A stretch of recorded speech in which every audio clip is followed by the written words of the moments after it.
창세기 27장 1절로 봉독하겠습니다.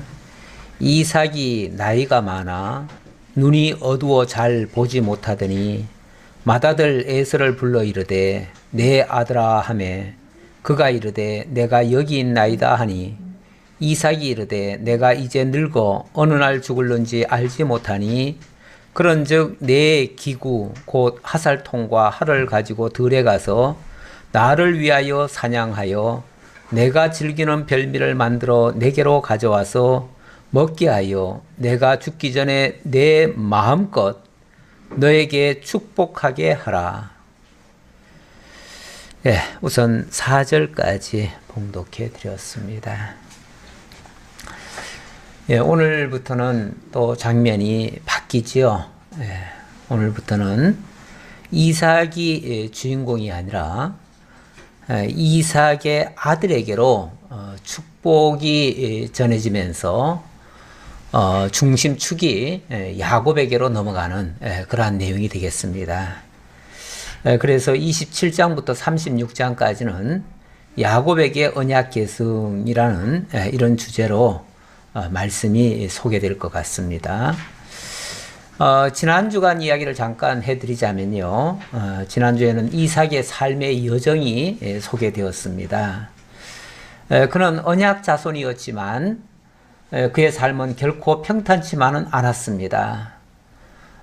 쌍둥이 자녀를 뒤늦게 낳았는데 이 둘이 서로 원수가 되어서 일평생 싸우고 앞으로 두 국민으로 나뉘어질 것을 예고받았기 때문입니다. 뿐만 아니라 안심하고 살만한 그런 땅은 없었습니다. 좋은 땅에서 자리를 잡고 행복하게 살아가는 것이 아니고 오히려 거칠고 메마른 땅, 그것도 자기 땅이 아닌 남의 땅에서 이렇게 살다가 또 흉년까지 만났지요. 흉년 만나니까 자기가 가고 싶어서 간 곳은 아니지만 그랄 땅이라고 하는 곳까지 갔습니다. 그곳에서는 나그네의 삶을 살았지요. 그런데 거기서 농사를 지어서 제법 많은 수확을 거뒀습니다. 그런데 이게 또 사람들에게 시기를 사가지고 그것 때문에 오히려 그곳에 살지도 못하고 내어 쫓기는 이런 불상사가 발생했습니다. 이 세상에서 뭐 잘 되는 꼴을 저 안 믿는 사람들이 못 봐주는 것 같아요. 우리 예수 믿는 사람들이 잘 되는 거, 안 믿는 사람들의 눈에는 굉장히 시게 보이는 것 같아요. 그래서 쫓겨나서 결국 갈 데가 없어서 가다가 어디까지 갔냐면 브엘세바까지 갔습니다. 그런데 자기는 이제 마지막 갈 데가 여기밖에 없다 싶어서 그렇게 간 곳이 오히려 거기서 하나님이 만나주시고 하나님이 함께 하시고 또 거기서 모든 문제가 다 풀려버립니다. 이렇게 해서 오히려 사람이 생각할 때 안 좋다 생각한 것은 오히려 좋게 됐고요. 사람이 생각할 때 참 좋겠다 싶은 것은 오히려 안 좋은 이런 결과가 만들어졌지요. 그리고 보면 이런 것들이 자기의 의지나 자기의 생각대로 되어지는 것이 아니고 하나님의 인도 따라 하나님의 뜻을 따라 되어진다는 사실을 확인할 수 있었습니다. 또 이 말씀을 통해서 오늘을 살아가는 우리들도 다 하나님의 자녀라고 하지만 이 세상살이가 그렇게 만만치 않다는 것을 알 수가 있습니다. 세상이 우리에게 호락호락하지 않습니다. 우리에게 늘 선대하고 우리가 선대하니까 당연히 선대하겠지라고 생각하지만 세상은 그렇지 않습니다. 우리가 잘 되면 시기하고요, 안 되면 멸시하고요, 이럽니다. 그래서 우리가 참 믿음으로서 살아간다는 게 쉽지는 않아요. 거기다가 우리도 당할 것도 다 당합니다. 때로는 흉년도 만나고요. 정말 나그네 같은 그런 삶을 살 수밖에 없습니다. 그런데 그래도 소망이 있는 것은 끝끝내 하나님께서는 합력하여 선을 이루시고 궁극적으로 하나님의 영광에 참여할 수 있게 하신다는 거, 이런 것이 우리에게는 큰 소망입니다. 그래서 결론은 좋습니다. 결론은 좋을 거니까 그래서 우리는 소망을 잃지 않고 이 땅에서 조금 불편하고 좀 어려움이 있어도 그래, 나그네의 삶은 원래 그런 거야 라고 생각하며 이렇게 넉넉히 이겨갈 수 있는 것이죠. 그게 우리 믿는 자들의 삶이라는 것을 볼 수 있는데 이삭의 삶을 통해서 우리를 한번 투영해 보면 그렇다는 얘기예요. 자, 오늘 27장부터는 이제 아브라함의 언약이 이삭을 통해서 야곱에게로 넘어가는 그러한 장면입니다. 여기에서도 그 과정이 별로 순탄하게만은 되어지지 않습니다. 일단 그 자녀들에 대한 하나님의 약속의 말씀이 심상치 않았지요. 큰 자가 어린 자를 섬기리라 이런 말씀을 했는데 이런 말씀 때문에 원래 두 자녀가 있는데요. 두 자녀 중에 하나가 하나를 어떻게 할 거다 이렇게 되면요. 이거는 싸움 일어날 일이에요. 원래 공평하게 대해야 되고 모든 것이 똑같이 이렇게 대해져야 서로가 평안한 건데 이거는 뭐 하나님의 뜻에서부터 그렇게 된다고 하니까 이건 어쩔 수 없이 결국은 싸움으로 밖에는 갈 수가 없습니다. 그렇게 해서 과정에서 실제로 서로 쏟고 쏘기는 이런 일들이 많이 일어났고요. 결과적으로는 그 과정에서 예를 들어서 이삭은 에서를 사랑했고요.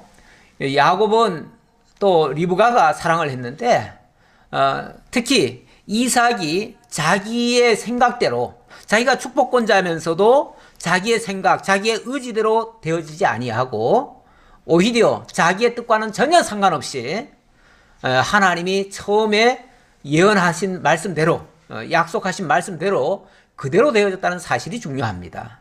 그래서 이 세상 만사는 인간의 의지나 생각대로 되어지는 것이 아니고 하나님의 뜻대로 하나님의 계획대로 되어진다는 사실을 우리에게 알게 해서 그래서 하나님은 당신의 말씀대로 이루시는 여호와구나라는 사실을 우리에게 알게 해주고 있습니다.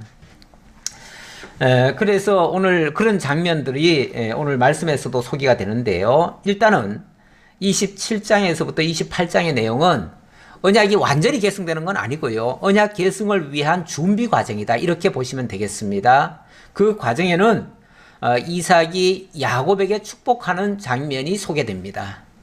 그런데 여기서 이삭은 결코 야곱에게 축복할 생각을 요만큼도 한 적이 없습니다. 한 적이 없어요. 한 적이 없는데 그리고 에서에게 축복을 하려고 만반의 준비를 다 갖추고 있었는데 결과적으로는 에서에게는 축복이 안 되고 오히려 야곱에게 축복이 되어졌다는 사실 그리고 그 사실을 뒤늦게 깨닫고 그러면 번복이라도 해야 되는데 인간적인 생각 같아서는 번복도 안 되고 오히려 그 축복을 요구했던 에서에게는 저주만 선포되는 이런 장면이 소개가 됩니다.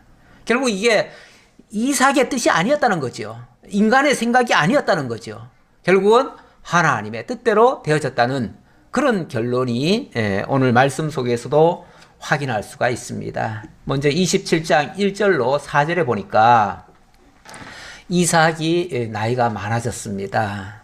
그러니까 세월이 한참 지났다는 얘기예요. 한참 지나고 이제 이삭이 곧 죽을 날을 기다리고 있는 중입니다. 그런데 눈은 어두워졌고요.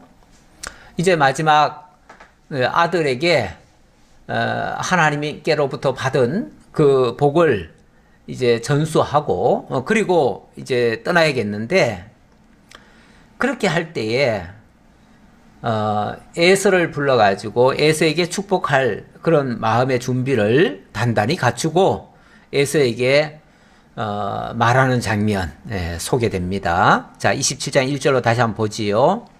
이삭이 나이가 많아 눈이 어두워 잘 보지 못하더니 맏아들 에서를 불러 이르되 내 아들아 하매 그가 이르되 내가 여기 있나이다 하니 이삭이 이르되 내가 이제 늙어 어느 날 죽을는지 알지 못하니 이제 이삭이 나의 삶이 이제 얼마 안 남았다라는 사실을 알았습니다. 그래서 이제 마무리를 하고 있습니다. 마무리를 하는데 에서에게 그 언약을 자기 임의로 에서에게 언약을 계승하려고 에서에게 축복을 하려고 일단 불렀습니다.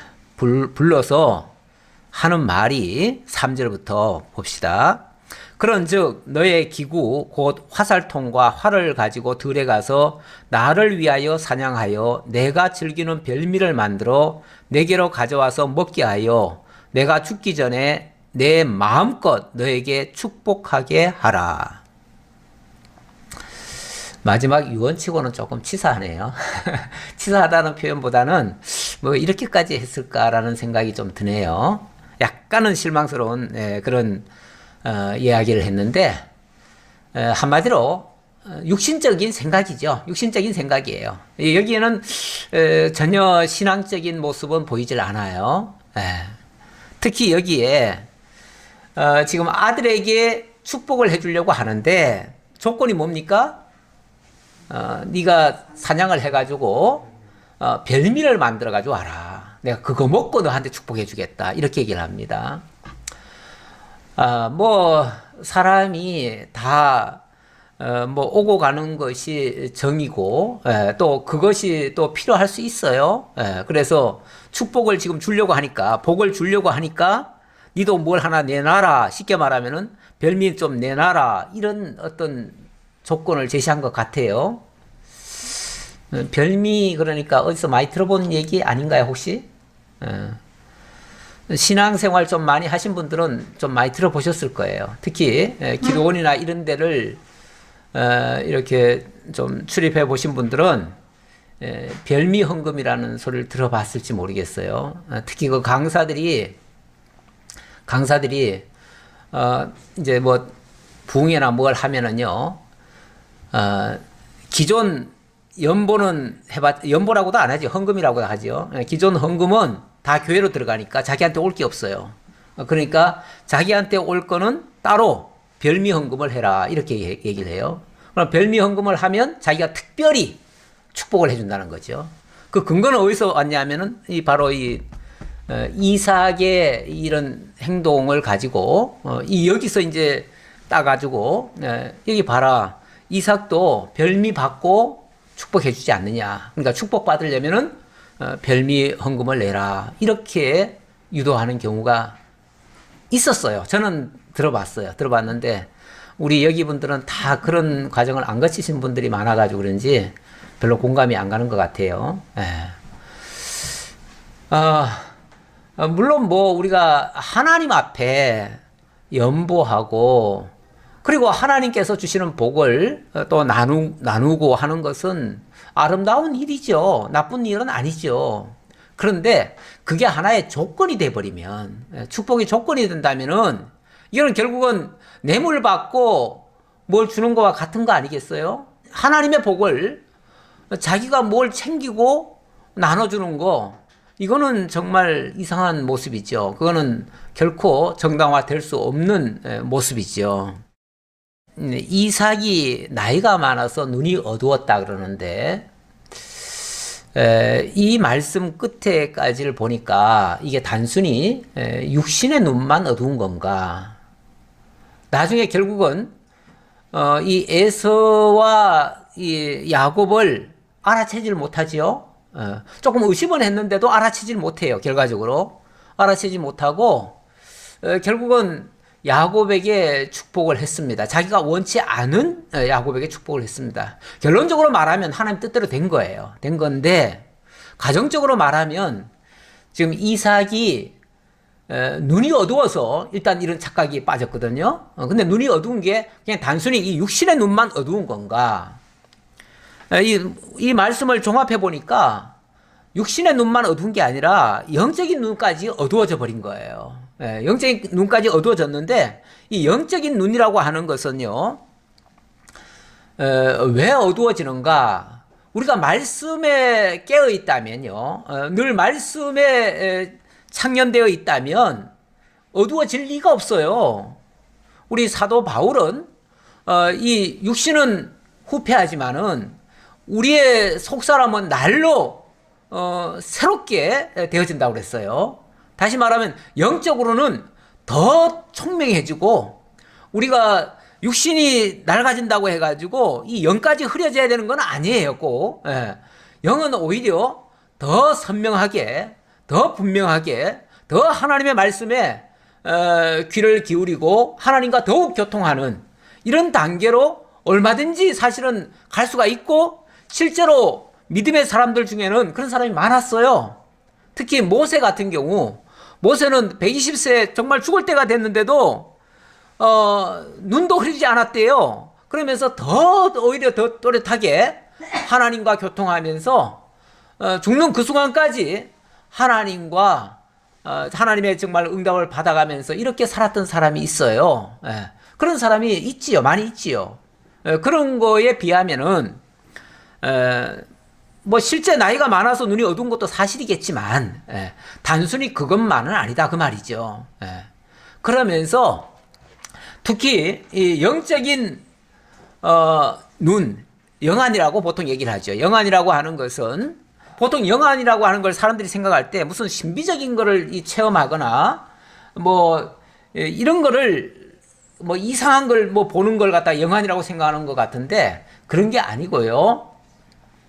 하나님의 언약을 볼 수 있는 눈. 여기서로 말하면 구체적으로 여기서로 말하면은 하나님의 언약을 기억하고 그 언약에 붙들려 있는 사람, 그런 사람은 정말 눈이 초롱초롱한 사람이에요. 그 말씀에 눈이 뜨여 있는 사람이니까 그런 경우라야 되는데, 거기서 흐려졌다고 하는 것은 하나님의 언약을 받았으면서도 그 언약을 늘 깊이 있게 새겨 있질 않고요.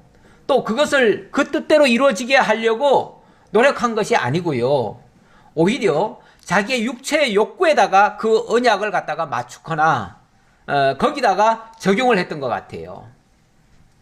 한마디로 영안이 흐려진 것은 바로 물질의 종이 되거나 하나님보다 세상 것을 더 추구할 때 흐려진다고 볼 수 있어요. 그런데 이삭의 그 마지막 그 행태가 별미를 만들어 오면 내가 축복해 주겠다 이렇게 표현한 것은 물론 뭐 달리 또 해석할 수도 있겠지요. 그런데 제가 봤을 때 이것은 결코 바람직한 자세가 아니었고요. 그래서 결국은 이 분간을 제대로 못한 거죠. 못했는데 분간을 잘못해서 그러면 결과적으로 하나님의 일이 그릇서졌는가? 그렇지는 않아요. 그렇죠? 이게 정말 참 놀라운 일이에요.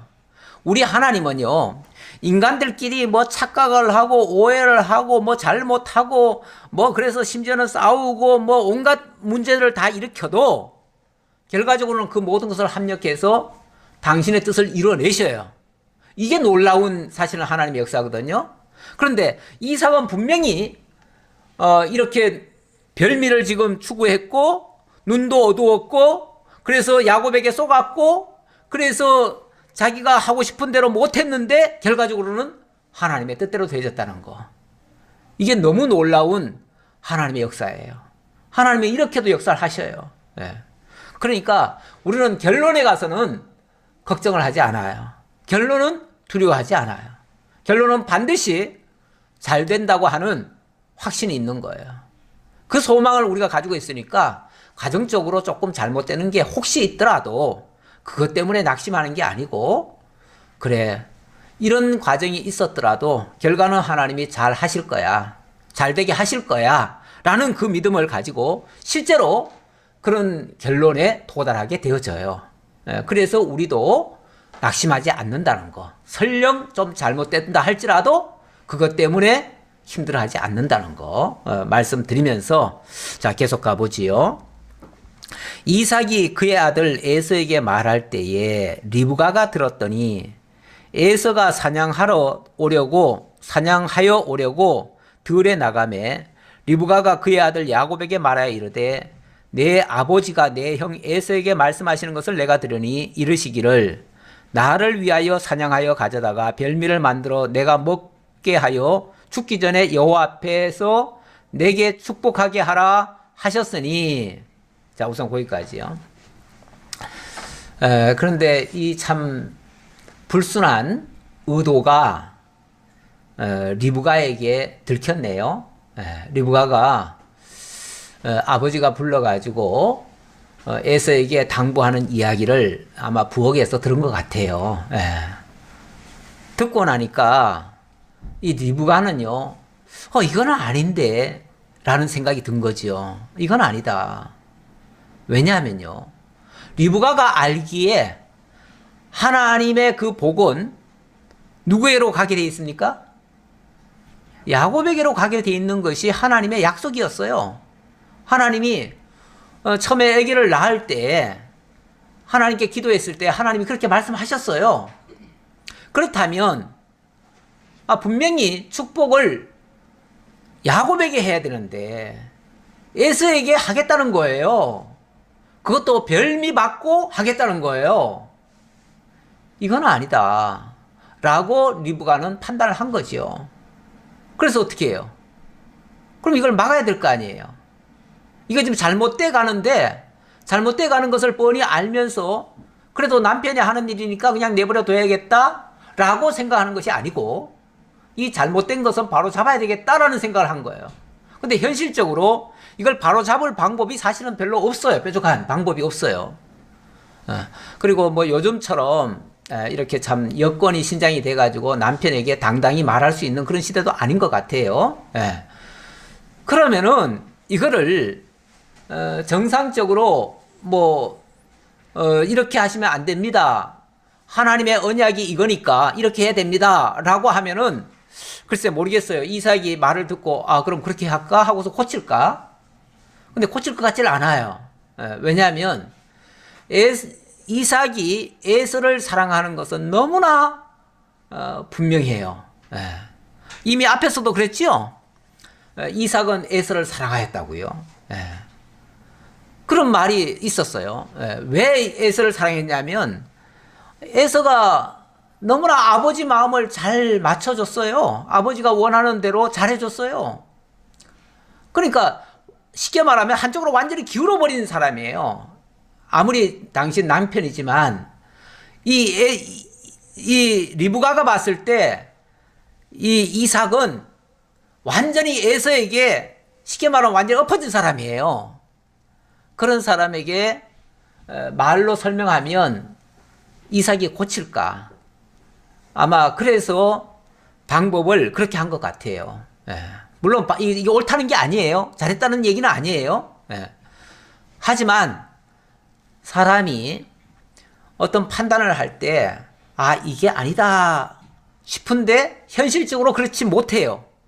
그거 할 수가 없어요.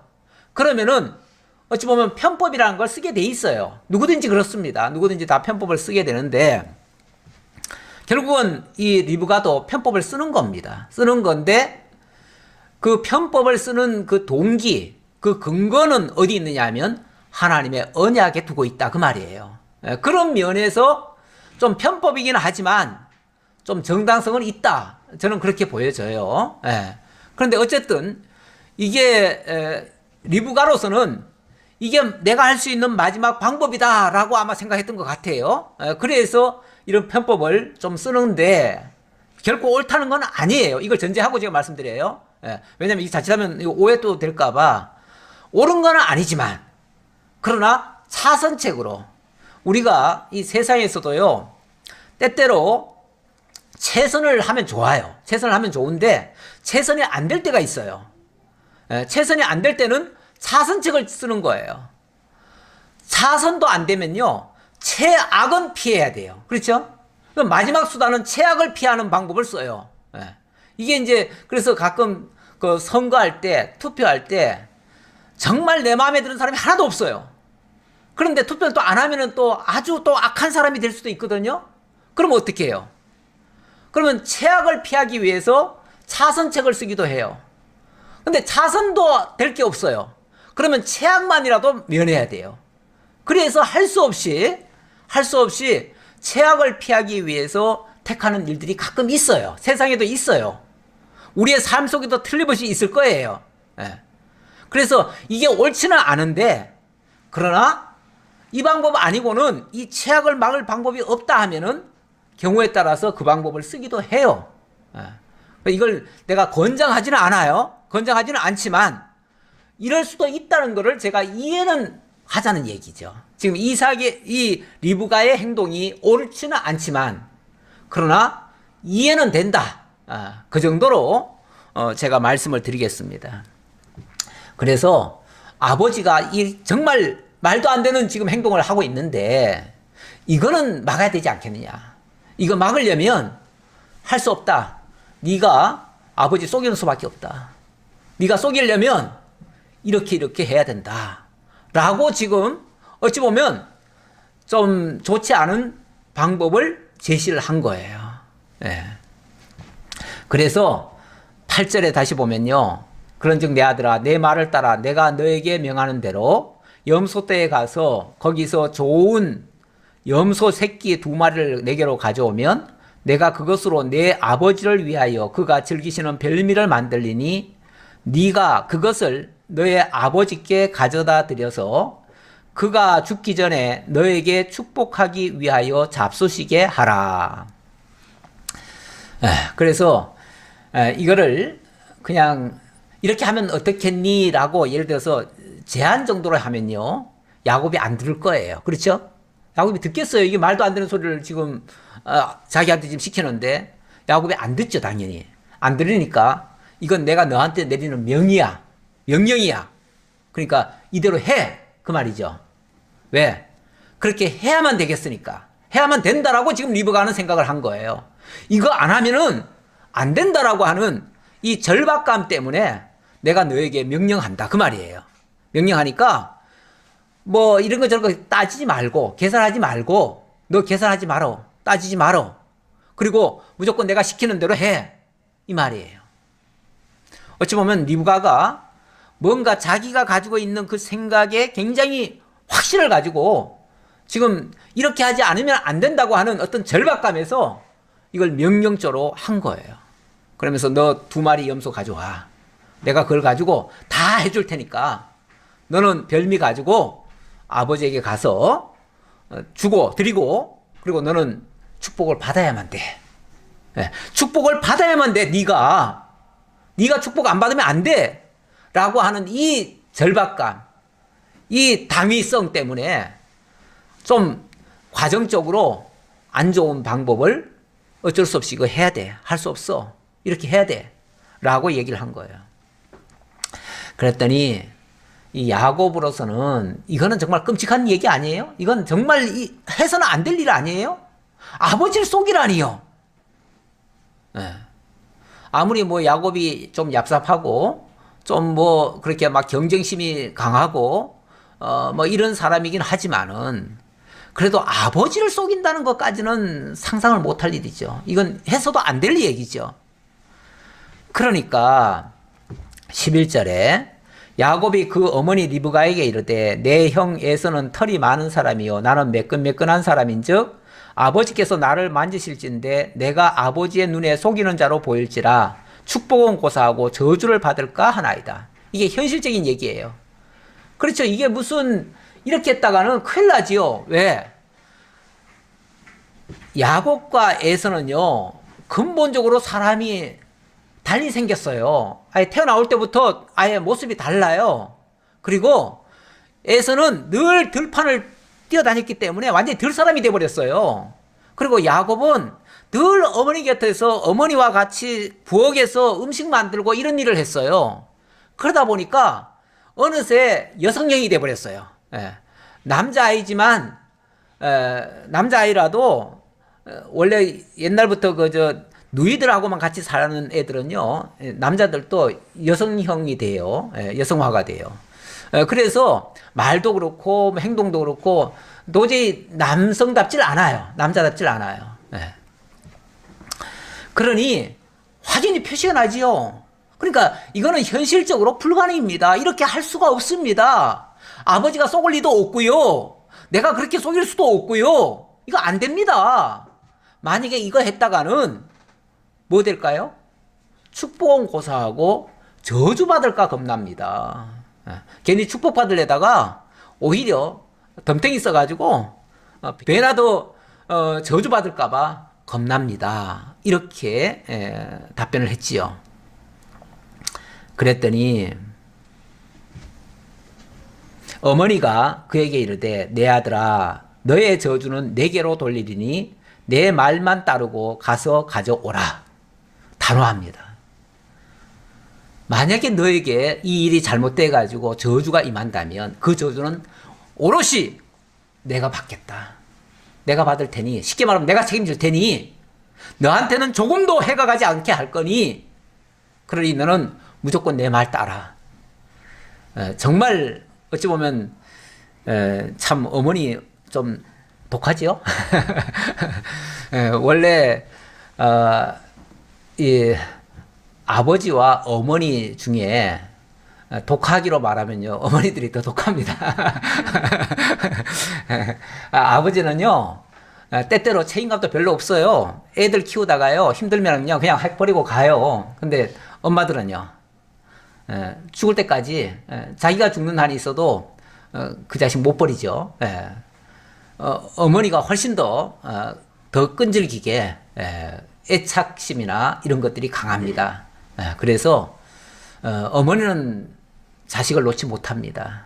그 자식이 정말 축복을 받아야 되는 자식이라고 생각했다면, 그게 자기의 신앙이라고 생각했다면 그 신앙을 버릴 수가 없습니다. 그래서 이거를 리브가는 관철을 하려고 하는 거예요. 관철을 하려고 하는 거예요. 그러다 보니까 심지어는 너에게 받을 그 저주가 있다면 내가 다 받겠다. 내가 오롯이 받겠다. 근데 아버지는 그런 생각 가진 사람 하나도 없어요. 아버지는 불나면 자기 혼자 먼저 도망가요. 다 그런 건 아닌데. 다 그런 건 아닌데. 확률로 보면 그럴 확률이 높아요. 그래서 이제 결국은 마지못해서 어머니의 명이니까 마지못해서 따르는 겁니다. 그가 가서 끌어다가 어머니에게로 가져왔더니 그의 어머니가 그의 아버지가 즐기는 별미를 만들었더라. 뭐 그 음식이야 뭐 두말할 것 없이 잘했겠지요. 정말 아버지 식성을 정확히 알아가지고 그 식성에 딱 맞게 했겠지요.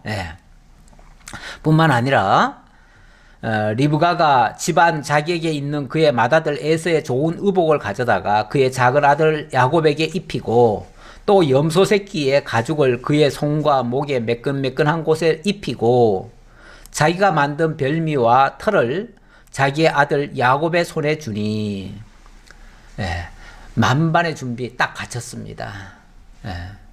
누가 봐도 속을 수 있도록. 그런데 봐서는 안 속겠죠. 그런데 이제 지금 눈이 어두워졌다 그랬잖아요. 눈이 어두워졌으면 눈만 어두운 게 아니라 사실은 감각 기능도 많이 떨어진 거죠. 많이 떨어졌어요. 원래 연세가 드시고 나면요, 우리 전도서에 보면 그런 말씀이 있지요. 길거리의 길들도 어두워질 것이고, 또 눈들도 창들도 어두워질 것이고, 또 이 미각도 어두워질 것이고, 뭐 모든 게 다 흐려져요. 흐려져가지고, 촉감이니, 미각이니, 뭐 시각이니, 이 음각이니, 이런 것들이 다 지금 나빠져요. 나빠지니까, 비슷하면은 그냥 헷갈리는 거예요. 비슷하면은. 그러니까, 어떻게 이렇게까지 속을까 싶지만은, 속을 수 있는 거예요. 있는 거예요. 특히, 이런 육체적인 것으로 생각이 가득 찬 사람은 더 잘 속습니다. 더 잘 속아요. 그래서, 결국은 속은 겁니다. 18절. 야곱이 아버지에게 나가서 내 아버지여 하고 부르니 이르되 내가 여기 있노라. 내 아들아 네가 누구냐. 야곱이 아버지에게 대답하되 나는 아버지의 맏아들 에서로소이다. 아버지께서 내게 명하신 대로 내가 하였사오니 원하건대 일어나 앉아서 내가 사냥한 고기를 잡수시고 아버지 마음껏 내게 축복하소서. 제법 말이 길어요. 이렇게 했습니다. 그러니 아버지 이거 맛있게 드시고 저한테 축복해 주세요 라고 얘기를 했어요. 그랬더니 이삭이 약간 의심이 들었어요. 의심이 들어가지고 몇 가지가 의심이 들었는데 첫 번째 의심은 이삭이 그의 아들에게 이르되 내 아들아 네가 어떻게 이같이 속히 잡았느냐. 아마 시간적으로 그 눈도 어둡고 이런 분들은요 아마 이 감각적으로 그 시간은 재고 있을 거예요. 시간은 잘 알 거예요. 근데 평소보다 훨씬 더 일찍 왔거든요. 그러니까 어떻게 네가 이렇게 빨리 잡아올 수가 있느냐라고 처음에 약간 의심스러운 질문을 했습니다. 그랬는데 그가 이르되 아버지의 하나님 여호와께서 나로 순조롭게 만나게 하셨음이니이다. 순조롭게 이제 그 사냥을 할 수 있는 사냥감을 만나게 했습니다. 오늘은 나가서 곧바로 사냥감을 만나가지고 사냥을 빨리 해올 수 있었습니다. 라고 대답을 했지요. 그랬더니 또 의심스러운 게 아무래도 좀 뭐가 아닌 것 같아요. 특히 이제 목소리가 좀 아닌 것 같죠. 목소리가 좀 아닌 것 같으니까 21절 이삭이 야곱에게 이르되 내 아들아 가까이 오라. 네가 과연 내 아들 에서인지 아닌지 내가 너를 만져보려 하노라. 두 번째 확인하느라고 이제 이 감각적으로 뭔가 조금 느낌이 달라가지고 이제 확인을 하느라고 만져보겠다는 거죠. 만져보고 확인하겠다 그랬는데 야곱이 아버지 이삭에게 가까이 가니 이삭이 만지며 이르되 음성은 야곱의 음성이나 손은 에서의 손이로다 하며 음성은 야곱의 음성이라는 것까지 알았네요. 그러면서도 뭔가 아닌 것 같은데 그러니까 이제 의심을 해가지고 손을 만져본 거죠. 만져봤더니 또 손에는 또 털이 이렇게 보이잖아요. 만져지잖아요. 그러니까 또 만져진 거는 보니까 에서가 맞구나 이렇게 생각을 한 거죠. 이것도 이제 감각이 무디어서 나타난 현상이에요. 만약에 정말 예민했다면 그 차이를 모르겠어요. 알지. 이렇게도 모를 수 있을까? 그런데 그렇게도 모를 수 있어요.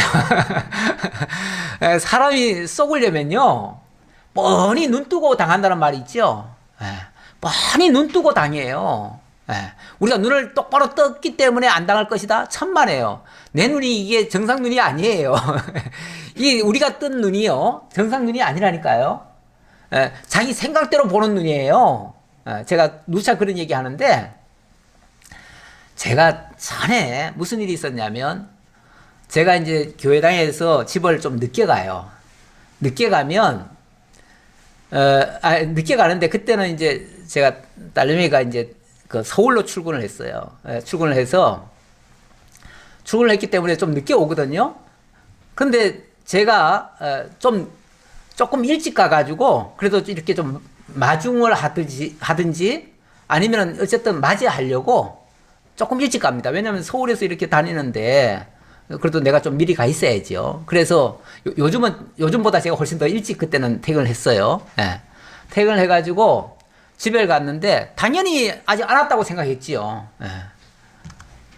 그런데 이상하게 기다려도 안 와요. 연락도 안 해요. 아마 전화도 했을 거예요. 그런데 전화도 안 돼요. 갑자기 불길한 생각이 드는 거예요. 1시간이 지났는데도 안 돼요. 근데 어느새 보니까 12시가 돼버렸어요. 무슨 일이 있구나. 얘가 어디서 오다가 뭐 잘못됐구나. 그 생각이 드니까 어떻게 했냐면은 제가 그 오는 경로를 다 찾아봤어요. 그래가지고 버스 회사에다 전화를 하고 제가 그래서 혹시 졸다가 종점까지 갔나 해가지고 종점까지 제가 가봤어요. 근데 없어요. 그 뒤에도 내가 몇 차례 왔다 갔다 하다가 도저히 안 되겠다 싶어가지고 이거 무슨 사고다 싶어가지고 집사람을 깨웠어요. 깨우고 지금 안 왔다고. 빨리 찾으러 가야 된다고 그랬어요. 그랬더니 일찍 와서 자고 있는데? 저쪽에서 자고 있다는 거예요. 그래서 제가 그제서야 들어가 보니까 자고 있는 거예요. 제가 정신이 없지요. 정신이 없어서. 그러니까 제 생각이 아직은 올 때가 아니니까 안 왔겠거니 하고 생각하고 제가 그렇게 봤던 거예요. 그러니까 눈앞에 있으면서도 안 보였던 거예요. 뭐 멀리 있었던 것도 아니고 한 집안에 있었으면서도 안 보였던 거예요. 왜 가끔 그런 적이 있지요? 예. 아니, 예를 들어서 손에 들고도 뭐 계속 찾는 사람도 있고, 어떤 사람은 뭘 옆에다 놨는데 그걸 못 찾아가지고 하루 종일 헤매다가 뒤늦게 찾은 사람이 있어요. 예. 왜 그러냐면 사실은 생각이 딴 데 있어가지고 그럴 수 있어요. 그러니까 우리의 눈이 정확한 게 아니고요. 생각대로 보는 거예요. 생각이 딴 데 있으면 안 보여요. 그러니까 우리 눈 믿으시면 안 돼요. 우리 감각 전혀 사실이 아니에요. 예.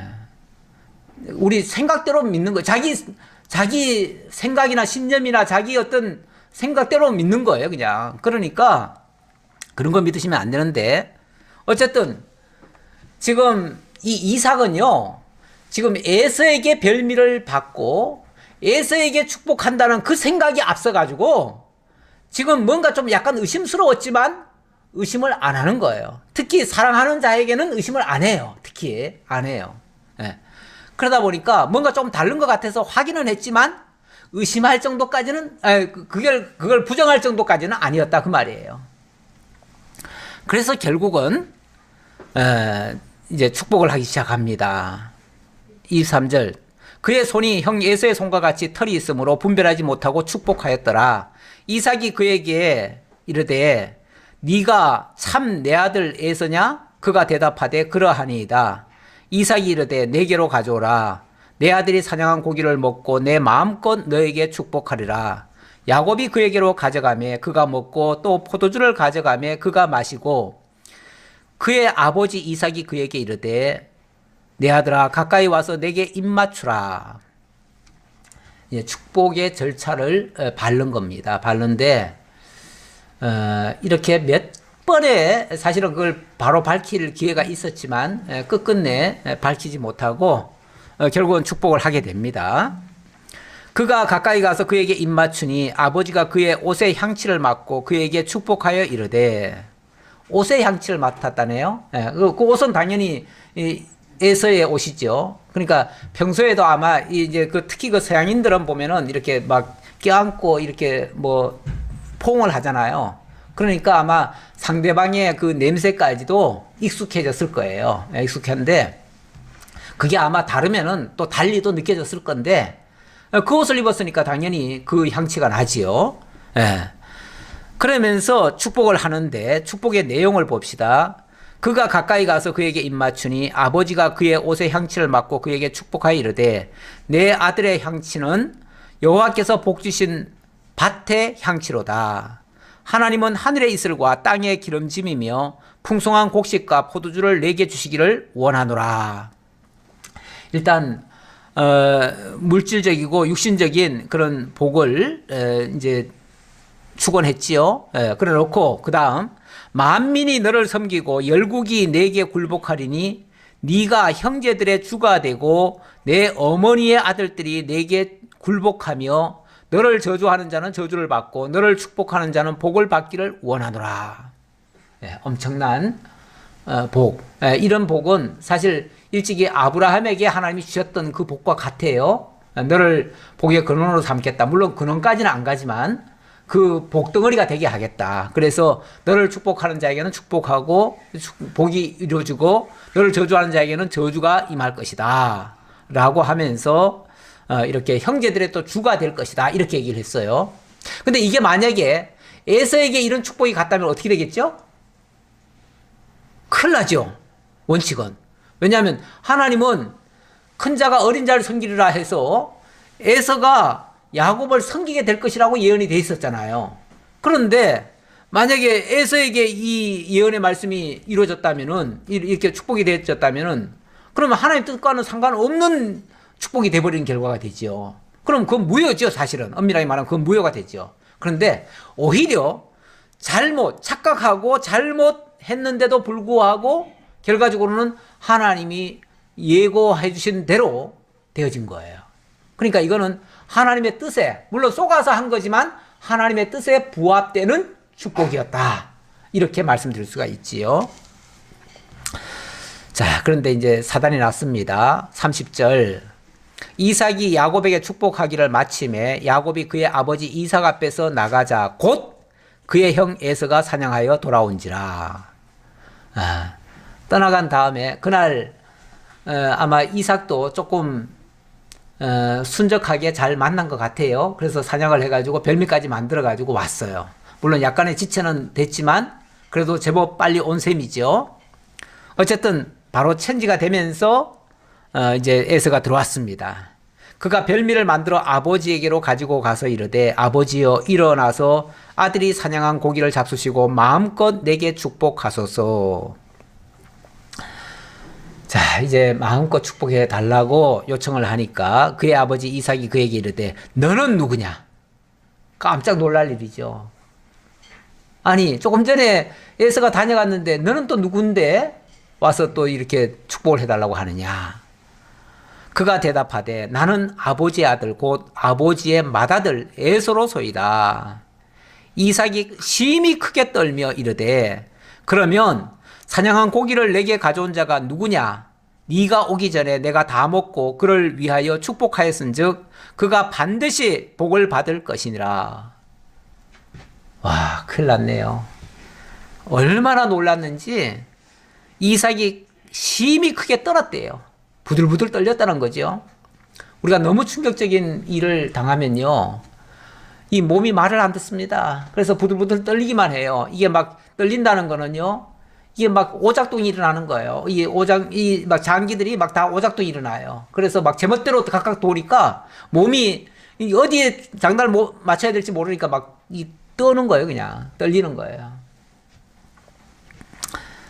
예. 그러면서 내가 이미 다 축복했다. 축복했기 때문에 이 축복은 거둘 수가 없다. 그리고 그가 반드시 복을 받을 것이다. 아니, 쏘가서 한 거면은 취소하면 되는 거 아닌가요? 내가 실수했으면 실수했다 그러면 되는 거 아닌가요? 그런데 왜 이게 정정이 안 되죠? 이 정정이 안 된다는 거는 이게 단순한 자기 개인의 축복이 아니었다는 얘기예요. 이게 지금 하나님의 명을 따라서, 쉽게 말하면은 하나님의 명을 따라서 복을 계승해 주는 거예요. 쉽게 말하면 언약을 계승해 주는 거예요. 그러니까 이거는 이삭이 주는 복이 아니고요. 이삭이 주는 복이 아니고 하나님의 복이에요. 하나님의 복인데 그것을 이삭이 빌어주는 거예요. 그래서 축복이라고 그래요. 빌어주는 거를 축복이라고 그래요. 이거는 내가 주는 복이 아니에요. 내가 주는 복이면 내가 준다, 내가 내린다 해가지고 강복 그래야죠. 내가 강복한다 그래야죠. 그런데 강복이라고 말을 하지 않고 축복이라고 말하는 거는 내 거 아니고요. 그냥 빌어주는 거예요. 빌어주는데 빌어주면은 그 복의 원주인은 따로 계신 거예요. 그 복은 결국은 하나님의 복이에요. 하나님의 복이니까 하나님의 복은 하나님께서 주시는 거고 나는 빌어줄 뿐이에요. 그런데 어쨌든 그 복은 이미 야곱에게로 넘어갔다는 거예요. 그랬으니 그 복을 이미 야곱에게 넘어간 걸 내가 다시 너한테 옮겨줄 수는 없다. 아니, 내 거라면 얼마든지 바꾸죠. 내 거라면 언제든지 바꾸면 됩니다. 그리고 만약에 그걸 속였으면은 속인 자에게 형벌을 가할 수 있죠. 그렇죠? 저주할 수도 있죠, 오히려. 그런데 그게 안 된다는 거예요. 안 된다는 거예요. 그러니까 이게 임의로 축복한 게 아니고 하나님의 결국은 복이 전달되는 것이니까 내가 임의로 저주할 수가 없어요. 예. 그랬더니 34절 에서가 그의 아버지의 말을 듣고 소리질러 슬피 울며 아버지에게 이르되 내 아버지여 내게 축복하소서 내게도 그리하소서. 에서로서는 너무 애석하죠. 에서로서는 너무 애석해요. 너무 안타까운 일이죠. 안타깝기보다도 너무 화가 나는 일이죠. 그래서 소리를 질렀대요. 소리를 지르면서 막 펑펑 울면서 뭐 발악했겠죠. 그러면서 아버지 이럴 수 없습니다. 아버지 나한테도 축복해 주세요. 내게도 그리하소서. 그 말은 나한테도 축복해 줘야지요. 왜 나한테는 축복 못 해줍니까? 아, 축복은 얼마든지 할 수 있는 거 아닙니까? 얼마든지 할 수 있는 게 아니에요. 축복은 정말 그 복을 받을 만한 자에게 하는 것이고요. 만약에 진짜 야곱이 그 복을 받기에 합당치 않은 자라면은 그 복은 오히려 화가 될 수도 있어요. 그렇죠? 그래서 그 다음 이제 이삭이 그 에서를 어찌 보면 위로한답시고 하는 말이에요. 이삭이 이르되 너의 아우가 와서 속여 너의 복을 빼앗았도다. 에서가 이르되 그의 이름을 야곱이라 함이 합당치 아니하니이까 그가 나를 속임이 이것이 두 번째니이다. 전에는 나의 장자의 명분을 빼앗고 이제는 내 복을 빼앗았나이다. 전에는 장자의 명분을 빼앗고 이번에는 복을 빼앗았대요. 이게 뭐 둘입니까? 사실은 같은 거죠. 같은 건데 결국은 그때 장자의 명분을 뺏겼다면 그러면은 자기 입에서도 정답이 나왔네요. 장자의 명분을 빼앗겼으면은 그러면 복을 받을 권리 있어요, 없어요? 없잖아요. 그럼 이미 다 끝난 건데 뭘? 사실은 장자의 명분이 이미 넘어간 게 사실이라면 그러면 그거는 끝난 거예요. 그러면 복은 당연히 누가 받아야 돼요? 야곱이 받았어야 되는 거예요. 주인한테 간 거예요. 그 복은 야곱 거예요. 야곱 거니까 장자의 명분까지 이미 넘어갔고요. 에서가 받아야 될 이유가 하나도 없어요. 근데 사람들이 착각하고 주려고 했던 것 뿐이에요. 근데 하나님이 정정해 주신 거예요. 아니야. 에서는 이미 끝났어. 진작 장자의 명분도 이미 넘어갔어. 그러니까 뭐 잘못됐나요?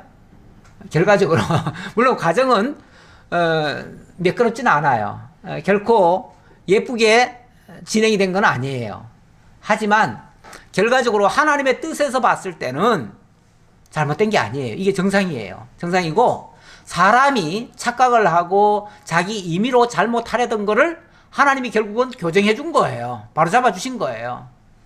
그리고 우리는 좀 대국적으로 크게 좀 보셔야 돼요. 하나님의 시각으로 좀 이해를 하셔야 돼요. 그러면은 이건 결코 잘못된 게 아니다. 오히려 정상적으로 된 것이다. 라고 말씀드릴 수 있습니다. 조금만 마저 해볼게요. 그러면서 또 이르되 아버지께서 나를 위하여 빌 복을 남기지 아니하셨나이까?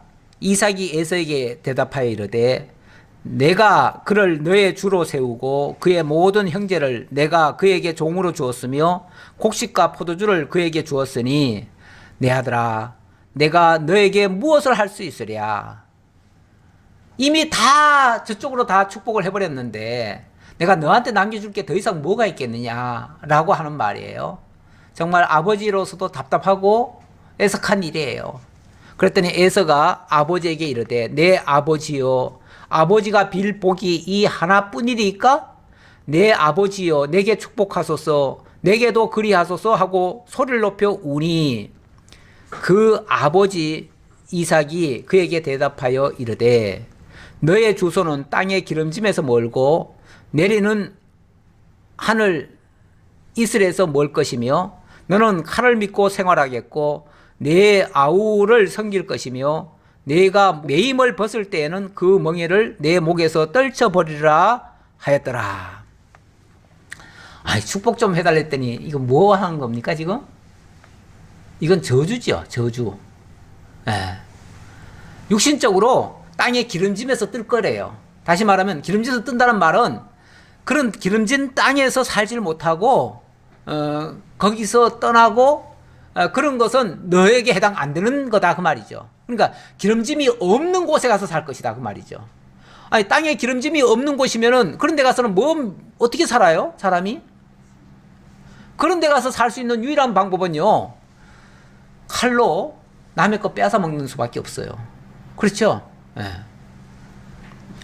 옛날에 그 사막지대 같은 데 보면요 사람들이 동굴 같은 데 숨어 있다가 지나가는 대상들 잡아다가 소위 말해서 좋게 말하면 통행세 내라 그러고요 나쁘게 말하면 그 강탈하는 거죠. 그렇게 해가지고 그거 뺏어 먹고 살았어요. 예. 예. 그 좋게 얘기하는 사람들은 다 그냥 통행세 받았다 그러더라고요. 예, 뭐 통행세라고 그래요. 예. 그런데 통행세를 받더라도 칼로 위협하지 않으면 주겠어요? 아니 우리가 이 길 그냥 가는데 왜 당신들한테 줘야 됩니까? 그러면은 안 내놓으면 다 죽인다 이렇게 하는 거 아니겠어요? 그게 산적들이 하는 행동이고 그런 거죠. 예. 근데 바로 이들이 살 방법은요 유일하게 칼을 믿고 생활하겠고, 그리고 내